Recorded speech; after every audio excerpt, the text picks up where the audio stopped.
नमस्कार विद्यार्थियों। पिछली वीडियो में मैंने आपको राष्ट्रपति के निर्वाचन की प्रक्रिया समझाई थी और आज के वीडियो में हम आपको भारत के राष्ट्रपति को प्रदत्त जो शक्तियां संविधान से हैं उनका जिक्र कर रहे हैं। जैसा कि आप जानते हैं कि भारत में संसदीय शासन व्यवस्था है और संसदीय शासन व्यवस्था होने के नाते राष्ट्रपति देश का संवैधानिक अध्यक्ष है, नाम मात्र का औपचारिक अध्यक्ष है। वास्तविक शक्ति जो निहित है वो प्रधानमंत्री और उसकी मंत्रिपरिषद में है। हालांकि प्रशासन के सारे कार्य राष्ट्रपति के नाम से होते हैं, लेकिन करने की जो शक्ति है वो प्रधानमंत्री और उसकी मंत्रिपरिषद में है। एक तरह से देखा जाए तो भारत में राष्ट्रपति एक रबर स्टाम्प है, ऐसा भी आलोचकों का मानना है। राष्ट्रपति की शक्तियों का हम जिक्र करें तो भारत के राष्ट्रपति की शक्तियों को हम मुख्य रूप से दो भागों में बांट सकते हैं। एक सामान्यकालीन शक्तियां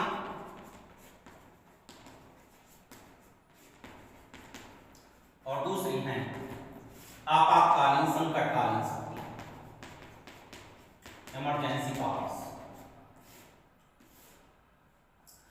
सामान्यकालीन शक्तियों को मुख्य रूप से हम चार भागों में बांट सकते हैं। इसमें पहली है कार्यपालिकाई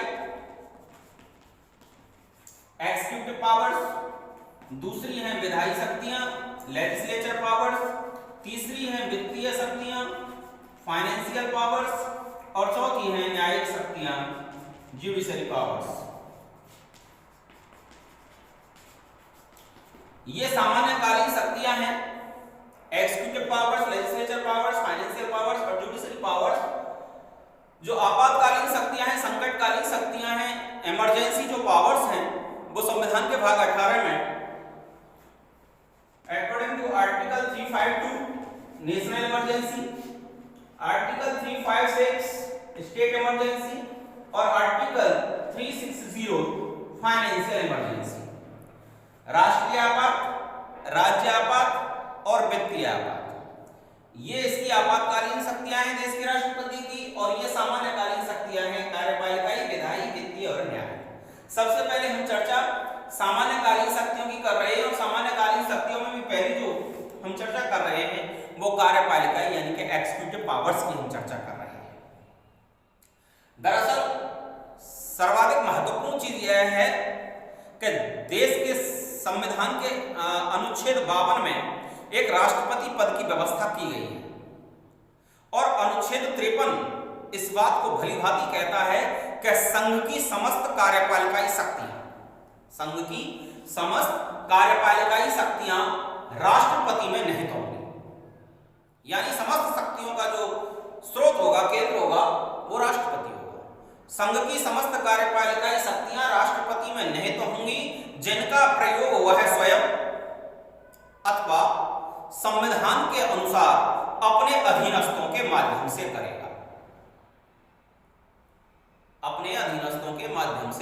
करेगा।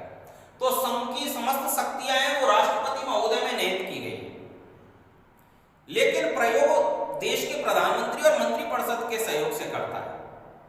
इसका जिक्र संविधान के अनुच्छेद 74 में है कि राष्ट्रपति के कार्यों को करने, उनमें सहयोग व परामर्श देने के लिए एक मंत्रिपरिषद होगी और उस मंत्रिपरिषद का जो चीफ होगा, जो मुखिया होगा, वो देश का प्रधानमंत्री होगा। तो दरअसल अनुच्छेद 53 जो राष्ट्रपति की कार्यपालिकाई शक्तियों का उल्लेख कर रहा है कि समस्त कार्यपालिकाई शक्तियां राष्ट्रपति में निहित होंगी और उनका प्रयोग वह स्वयं अथवा संविधान के अनुसार अपने अधीनस्थों के माध्यम से करेगा। जहां तक राष्ट्रपति की कार्यपालिकाई शक्तियों की बात है, चूंकि संवैधानिक अध्यक्ष है राष्ट्रपति और संवैधानिक अध्यक्ष होने के नाते देश का शासन राष्ट्रपति के नाम से चलता है। राष्ट्रपति देश के महत्वपूर्ण संवैधानिक पदों पर नियुक्ति करता है। फॉर एग्जाम्पल, देश के प्रधानमंत्री की नियुक्ति राष्ट्रपति करता है,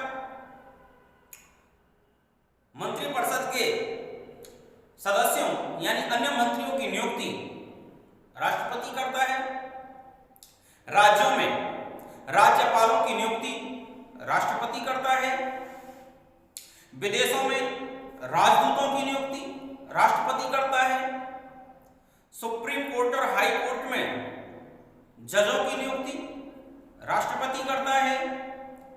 संसद में महालेखा परीक्षक की नियुक्ति राष्ट्रपति करता है। भारत के निर्वाचन आयोग इलेक्शन कमीशन ऑफ इंडिया के चीफ और सदस्यों की नियुक्ति राष्ट्रपति करता है। संघ लोक सेवा आयोग यानी यूपीएससी के चेयरमैन, उसके अध्यक्ष की नियुक्ति राष्ट्रपति करता है। तो महत्वपूर्ण अधिकारियों की नियुक्ति देश के राष्ट्रपति की कार्यपालिका ही शक्ति है, और इसको आप विभिन्न भागों में बांट सकते हैं। अब महत्वपूर्ण जो अधिकारी हैं, जो व्यक्ति हैं, जैसे प्रधानमंत्री है, मंत्रिपरिषद के सदस्य हैं, राज्यों में राज्यपाल है, उनकी नियुक्ति। शासन प्रशासन के क्षेत्र में आप लगाएं तो जितने भी बड़े संवैधानिक विभाग हैं, उन समस्त संवैधानिक विभागों के अध्यक्षों की नियुक्ति देश का राष्ट्रपति करता है। वैदेशिक संबंधों की अगर मैं बात करूं तो विदेशों में जो भी राजदूत चुने जाते हैं, जो भी अधिकारी हमारे चुने जाते हैं, उन राजदूतों की नियुक्ति देश के राष्ट्रपति के द्वारा होती है। विदेशों से जो भी संधियां होती हैं, समझौते होते हैं, वो राष्ट्रपति महोदय के नाम से होते हैं। सैन्य क्षेत्र में बात करूं तो तीनों सेनाओं का अध्यक्ष है राष्ट्रपति, सेनापति है देश का, प्रधान सेनापति, और तीनों सेनाओं जल, थल और नभ, तीनों सेनाओं के अध्यक्षों की नियुक्ति देश का राष्ट्रपति करता है। सैन्य क्षेत्र में अगर किसी दूसरे देश के साथ युद्ध या दूसरे देश के साथ कोई शांति समझौते की बात है तो राष्ट्रपति के नाम से होंगे, लेकिन इसका मतलब प्रधान सेनापति होने का मतलब यह नहीं है कि राष्ट्रपति स्वयं युद्ध की अधिसूचना जारी स्वयं कर दे। बिना संसद की अनुमति के राष्ट्रपति हमारी सेनाओं का उपयोग नहीं कर सकता है। इसी तरह विधायी शक्तियां कौन कौन सी हैं? देश का राष्ट्रपति हमारी विधायिका का महत्वपूर्ण अंग है। और महत्वपूर्ण अंग कैसे है? हमने संसद का गठन जब आपको बताया था तो हमने बताया था अनुच्छेद 79, और उस अनुच्छेद 79 में हमने संसद के गठन में बताया था कि देश में एक संसद होगी जिसका गठन देश के राष्ट्रपति और 2 सदनों से मिलकर होगा, जिनका नाम क्रमशः लोकसभा और राज्यसभा होगी। तो राष्ट्रपति देश की संसद का महत्वपूर्ण अंग है। राष्ट्रपति संसद का सदस्य नहीं है, बल्कि राष्ट्रपति संसद का महत्वपूर्ण अंग है। और महत्वपूर्ण अंग होने के नाते ही देश के राष्ट्रपति को प्रमुख जो विधायी शक्तियां प्रदान की गई हैं, प्राप्त हैं, उनका उल्लेख हम कर रहे हैं। संसद सत्र आयोजित करना, यह राष्ट्रपति की विधायी शक्ति है।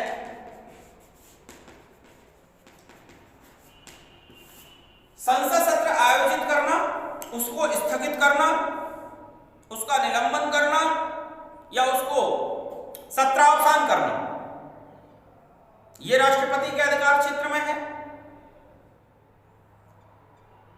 संसद द्वारा पारित विधेयकों को अंतिम तौर पर स्वीकार करना, उस पर अपनी अंतिम मंजूरी प्रदान करना, यह राष्ट्रपति के अधिकार क्षेत्र में है।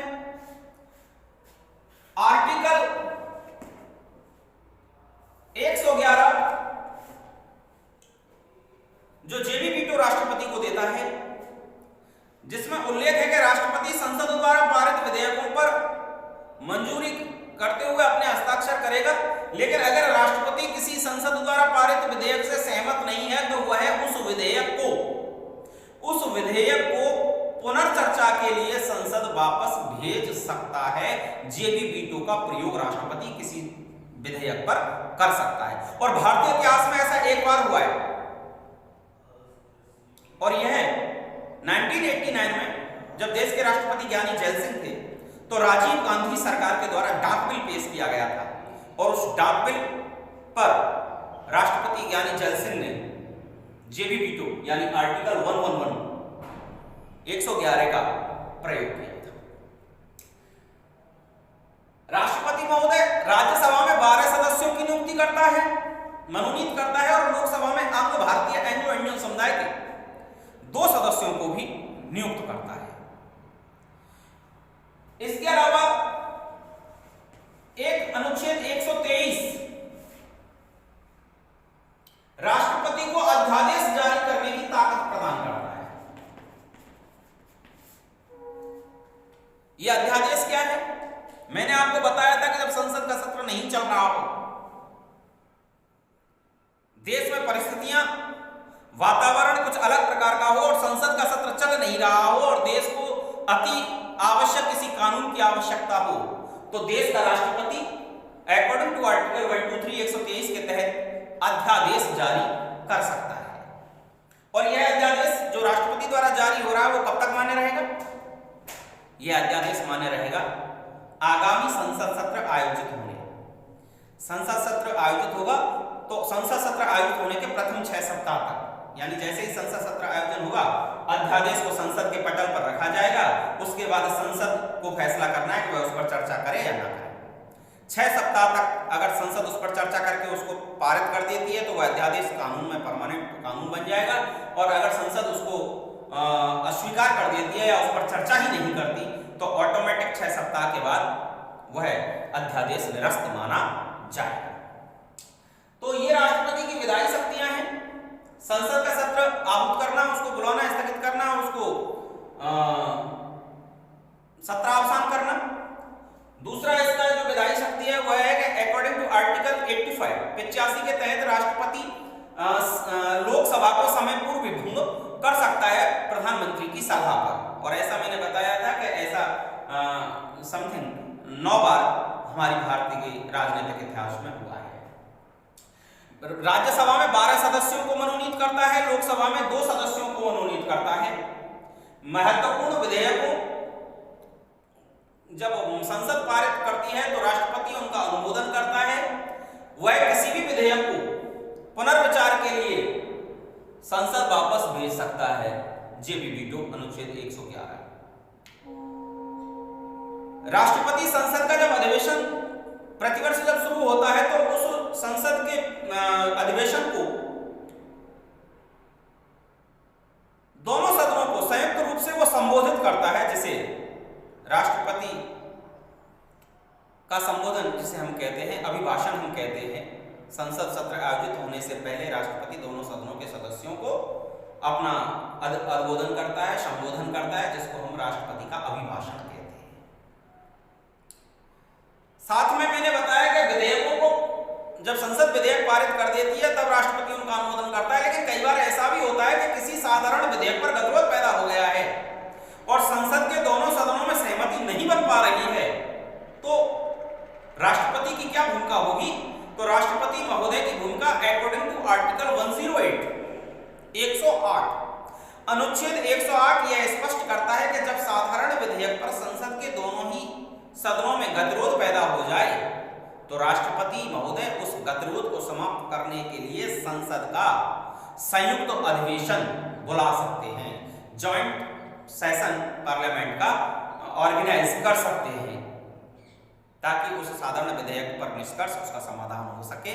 और मैंने साथ में यह भी बताया था कि ऐसा 3 बार राजनीतिक इतिहास में हुआ है। तो ये राष्ट्रपति महोदय की विधायी शक्तियां थी। अध्यादेश जारी करने की शक्ति मैंने आपको बताया था 123 के जब संसद का सत्र नहीं चल रहा और देश को कानून की आवश्यकता हो तो देश का राष्ट्रपति उस समय अपना अध्यादेश जारी कर सकता है। और जारी अध्यादेश आगामी संसद सत्र आयोजित होने के प्रथम 6 सप्ताह तक मान्य रहेगा।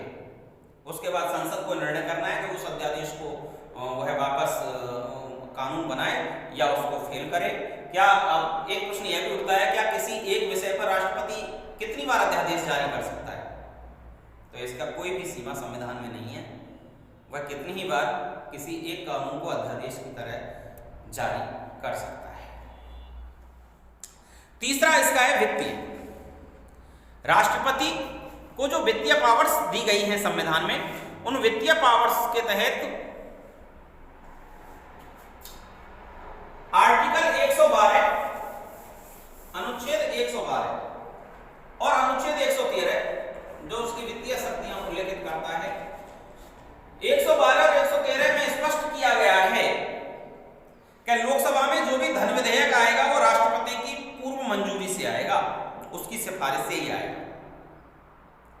112 कहता है कि वर्ष के जो आय व्यय हुआ है, एक वर्ष में देश में जो आय और जो देश का व्यय हुआ है उसका लेखा जोखा संसद के पटल पर रखे।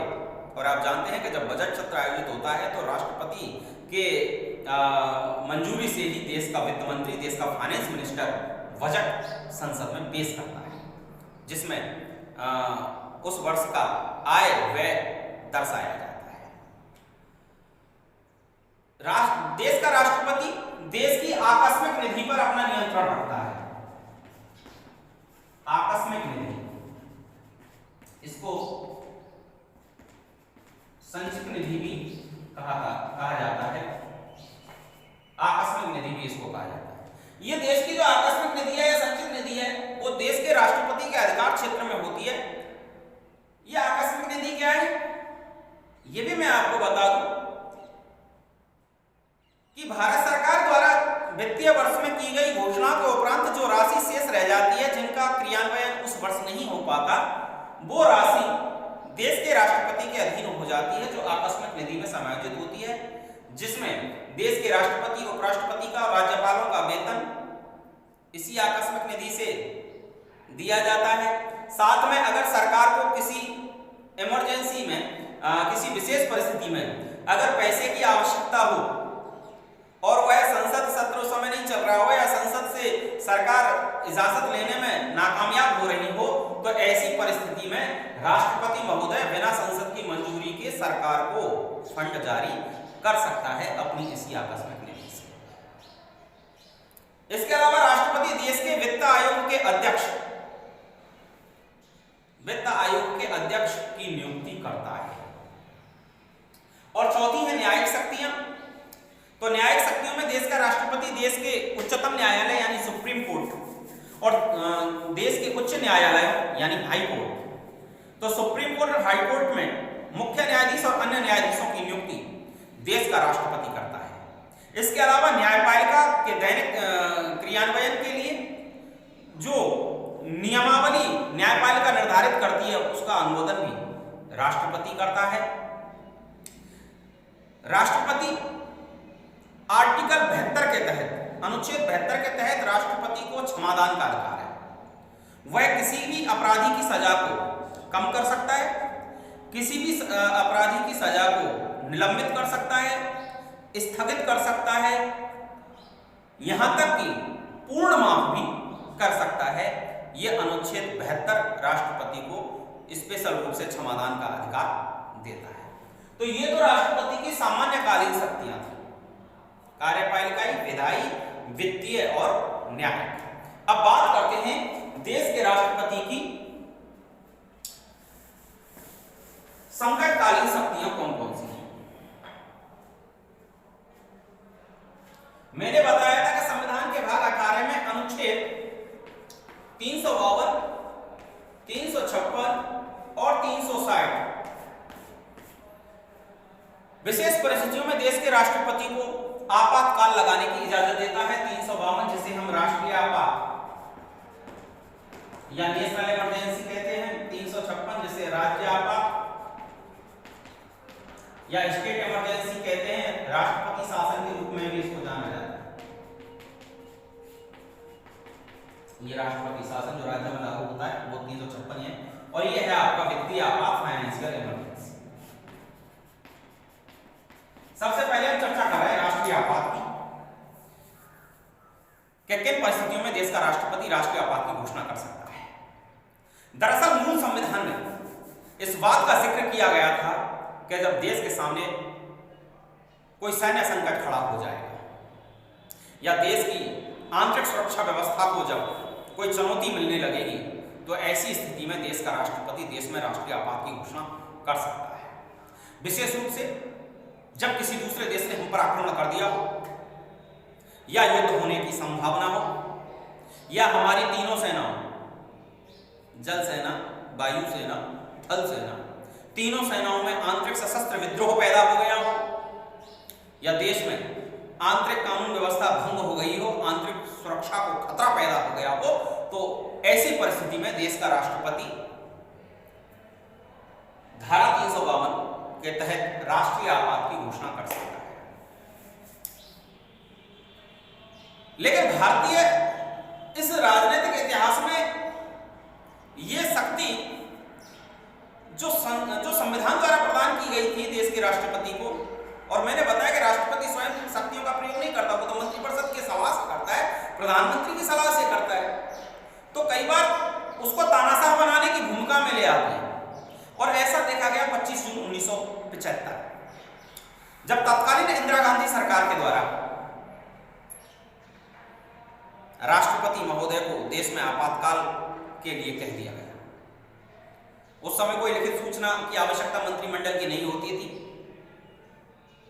और राष्ट्रपति महोदय को प्रधानमंत्री की बात मानते हुए, सलाह मानते हुए और इमरजेंसी देश पर थोपी गई।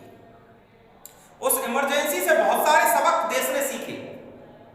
उस इमरजेंसी में भी देश का लोकतंत्र जीवंत रहा और नई प्रेरणा लेकर के आगे बढ़ा। लिहाजा 44वां संविधान संशोधन 1978-79 में जब हुआ तो उस 44वें संविधान संशोधन में इस राष्ट्रीय आपात में भी थोड़ा सा परिवर्तन किया गया कि राष्ट्रपति राष्ट्रीय आपात की घोषणा तो कर सकेगा, लेकिन उसमें आंतरिक सुरक्षा को तवज्जो नहीं दी गई, केवल बाह्य सुरक्षा को अति महत्वपूर्ण बना दिया गया। साथ में यह भी कहा गया कि बिना मंत्रिपरिषद की लिखित सहमति के, जब तक मंत्रिपरिषद की लिखित सहमति नहीं होगी तब तक राष्ट्रपति देश में आपातकाल लागू नहीं कर सकेगा। और अगर मंत्रिमंडल ने लिखित में कह भी दिया है और राष्ट्रपति ने आपातकाल लगा भी दिया है तो भी वह आपातकाल केवल 2 महीनों के लिए ही मान्य होगा। 2 महीनों के अंदर अंदर देश की संसद उसका अनुमोदन करेगी। उसके पक्ष में अगर खड़ी है कि हाँ आपातकाल जायज है, लगाया गया है, और देश की संसद अगर इसे मंजूर करती है तो आपातकाल आगे जारी रहेगा 6 माह तक। लेकिन हर 6 माह में संसद की मंजूरी आवश्यक होगी। इसके अलावा संसद अपने उपस्थित सदस्यों के साधारण बहुमत से आपातकाल की समाप्ति की घोषणा किसी भी समय कर सकेगी। तो ये धारा 352 थी। धारा 356 क्या है? मैंने कहा कि राज्य आपात, राष्ट्रपति शासन भी हम इसे कहते हैं। जब राज्य में संवैधानिक संकट पैदा हो जाए, जब किसी राज्य में कोई दल सरकार बनाने की स्थिति में ना हो, जब राज्य में संवैधानिक तंत्र पूरी तरह से विफल हो गया, उस राज्य की कानून व्यवस्था फेल हो गई हो, लॉ एंड ऑर्डर फेल हो गया हो, सरकार काम करने में सहज महसूस नहीं कर रही हो राज्य की, तो ऐसी सिचुएशन में संबंधित राज्य का राज्यपाल यानी गवर्नर राष्ट्रपति को धारा 356 के प्रयोग करने की सिफारिश कर सकता है और राष्ट्रपति राज्यपाल के प्रतिवेदन पर, उसकी सिफारिश पर राज्य में राज्य आपात की घोषणा करेगा, जिसको राष्ट्रपति शासन कहा जाता है। भारतीय इतिहास में 100 से भी ज्यादा बार धारा 356 का प्रयोग किया गया है। हालांकि बार बार 356 का जो दुरुपयोग हो रहा है, उस दुरुपयोग को रोकने के लिए भी संसदीय कानूनों में प्रावधान बनाए गए हैं। अब राज्य में राज्य आपात लगाने की उद्घोषणा के 2 महीने में उस पर भी संसद की मंजूरी आवश्यक मानी गई है। और तीसरा है धारा 360 यानी कि वित्तीय आपात। और वित्तीय आपात कि जब देश की वित्तीय साख को खतरा पैदा हो गया हो, जब देश इकोनॉमिक रूप से कमजोर हो गया हो, पतन के कगार पर खड़ा हो गया हो, देश की इकोनॉमी डूब रही हो, देश की वित्तीय साख को खतरा पैदा हो गया हो, रुपया की हालत इतनी गिर गई हो कि विदेशों से कर्जा मिलना मुश्किल हो गया हो और देश का सारा रिजर्व जो सोना है वो भी अंतर्राष्ट्रीय बाजार में अगर हवाले कर दिया गया हो, तो ऐसी विशेष वित्तीय परिस्थितियों में देश का राष्ट्रपति धारा 360 के तहत वित्तीय आपात की घोषणा कर सकता है। यह एक अलग बात है कि आज तक, आजादी से लेकर अब तक हमारे देश में कभी भी वित्तीय आपात की घोषणा नहीं की गई है। तो ये थी राष्ट्रपति की शक्तियां, साधारण और आपातकालीन शक्तियां। और साधारण शक्तियों में मैंने आपको कार्यपालिकाई, विधायी, वित्तीय और न्यायिक चारों प्रकार की शक्तियों का उल्लेख किया है। और आपातकालीन शक्तियों में मैंने धारा 352, धारा 356 और धारा 360 राष्ट्रीय आपात, राज्य आपात और वित्तीय आपात के बारे में बताया। कल के वीडियो में हम आपको प्रधानमंत्री और उसकी शक्तियों का उल्लेख करेंगे। शुक्रिया।